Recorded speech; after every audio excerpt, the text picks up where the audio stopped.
Hey guys, this is John here in Los Angeles with the Alpha Channel update for Sunday, September 29th, 2024. And today we are going to start with the Yggdrasil deck. This is a big, heavy-duty Norse-based tarot deck. And today's card is Darud, or Darad, Suspense Behind the Mask. This is when someone is lying to you and you're not sure why yet. Something is going on and you don't know what it is. Everyone's felt that. Everyone's felt something going on, and it took time for them to sort it out or for it to become fully apparent. So, yesterday, kind of went off a little bit, but I stand by everything I said. I stand by everything I've said on this channel since I started. My goal here is to be authentic. I'm not trying to put on a personality. This isn't Razor Fist or Drunken Critic or some stupid shit like that. I'm not doing mange, just me. And today we're doing Conan number 77. It's a step backwards. I did 84 and 86. This one had gotten to the bottom of the stack instead of in front of it. This is the same storyline though. Conan and Bellet are still running around, fucking around in Stygia. And this is John Buscema, Roy Thomas, and Ernie Chan. And here Conan has to fight this giant Goliath who's like 10 feet tall. And it doesn't go well for him, as you can see. It's hard to fight a guy that big. But this guy is suffering from sort of like the same sorts of things that gigantic people, I guess, sometimes suffer for. I know when you mix a lion and a tiger and you get a liger, it grows way bigger than either or a lion or a tiger, but its body has all sorts of problems and it breaks down and they die young. And that's sort of what's going on with this giant. This giant is a giant because of some special stone that these Stygian witch doctors have. Warlocks, witch doctors, whatever they are. Occultists. So, meanwhile, down here, this is Nephthah and the Stygian warrior priest king. There's two of them. They're brothers. And, so here we have Bellet being passed around amongst them, and she's being told that if she behaves herself, they'll let her live, and stop fighting, and calm down, and come over here, and you're a very pretty girl, don't make me beat you before I rape you, sort of thing. And Bellet gets close enough to try and claw his eyes out, which she tries to do. And you gotta respect that. You gotta respect that. A girl who'd rather fight than be raped is one of a kind. Whereas like Red Sonja's whole thing was, you have to fight me before you rape me. I'll only sleep with whoever beats me up. It's fucking weird.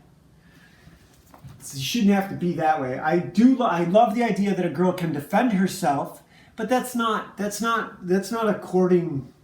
I wouldn't date a girl who needed me to beat her up before we started dating.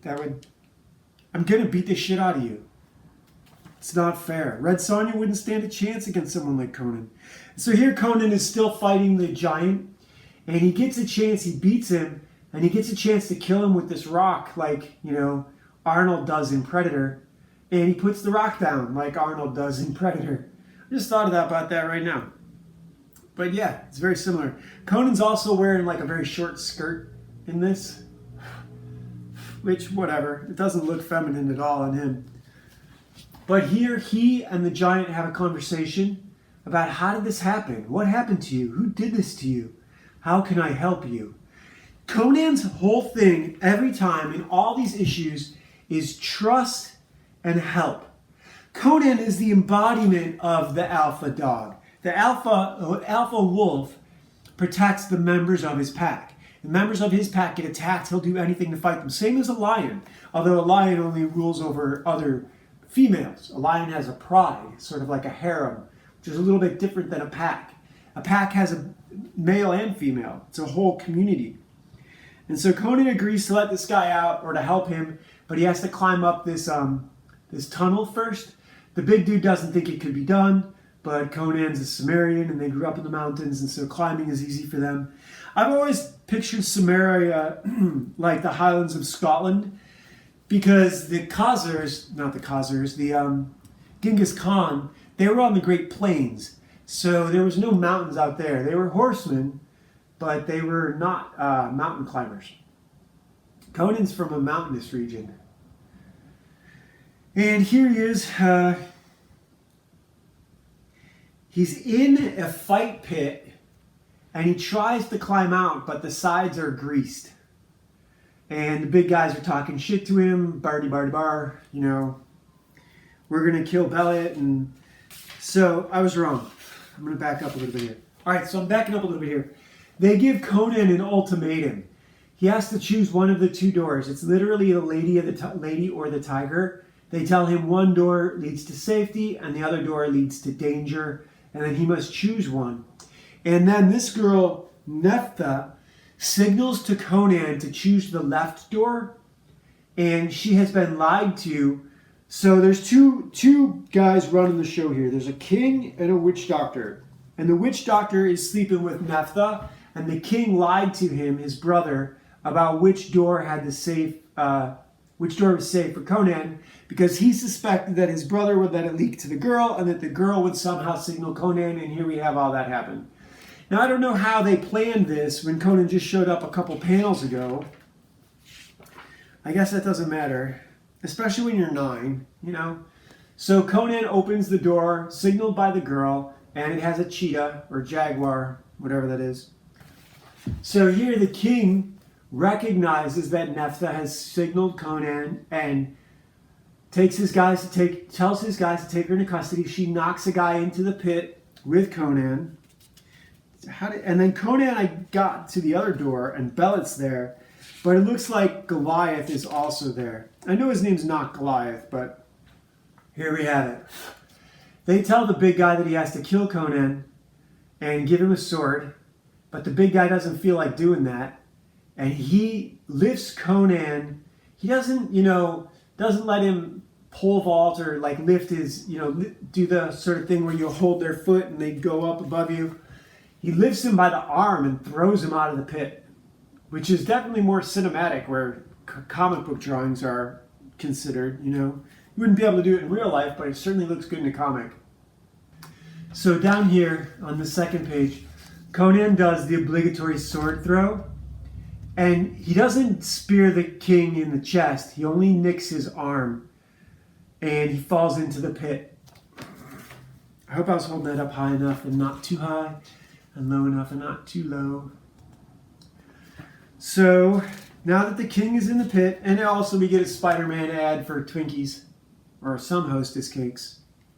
The leopard, saber-toothed tiger, actually, it's not a leopard, it's a saber-toothed tiger, kills the king, and now his brother is in charge with his girlfriend, and Conan is out of the pit.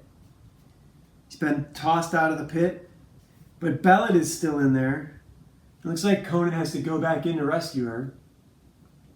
This is just solid action. I can't complain about this. It's goofy, but at least there's not like a black dude with a vial of hydrochloric acid hidden in his loincloth. I mean, that's a little goofy. This is easier than that. The big dude dies, and the king dies, and the witch doctor is left in charge, and Conan and Bellet are together again. So, overall, not a bad comic. I can't complain. I don't know that I necessarily learned anything from it, which was the idea of doing these little bits every day, was to be learning about comics. Instead, it's become more of a chore and more of a task just to get out here and put these up. And the reason I'm doing this is because these are mini commercials for my books, Legend of Ashley Fox and the Legacy of a Mad Scientist. Both fantastic, amazing, best work of my life. They're mine. I own them. Not a publishing company, not Marvel, not DC. My characters. And they're awesome. And I'm very, very, very proud of it. So I don't mind coming out here and ridiculing other people who have a lot more skill and talent, at least professional skill and talent. Roy Thomas and John Buscema, I didn't get to do what they got to do. So, I'm not criticizing their work. It's fantastic. It's only 17 pages an issue. And you know what the interesting thing about comics is that people, knowing that it's art and that it's done by a real artist, are willing to pay real money to see it, Now this doesn't cost you anything. You can download this for free as PDF. Once we get it colored, we might sell it at conventions, autographed copies, but it will always be free digital. I do believe that I will release my works always for free, and we're gonna sell the merch. You know, that's the way I want to do it. I'm sure I will get to a place where I'll be able to do movies and video games, and that will cost money. That won't be free. But these works right here, my novel, you can pay for the paperbacks. If you want to buy to take it home, you have to pay.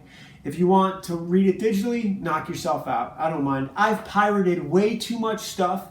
I would be an absolute hypocrite to charge for digital content.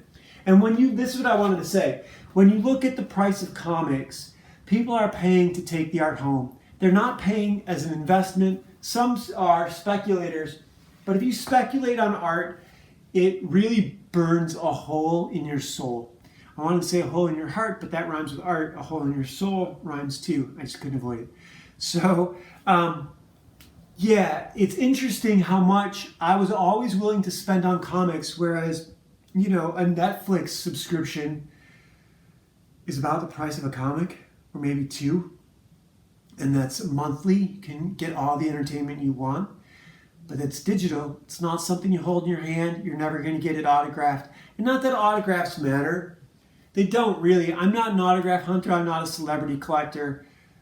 I am the celebrity of my life.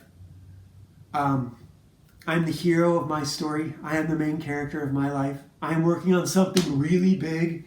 I have, if you guys check out my videos, obviously on this channel, there's some from way, way, way back. The first ones posted are all video game test renders that I was sending back and forth with another guy, checking out gameplay of my levitation racing game.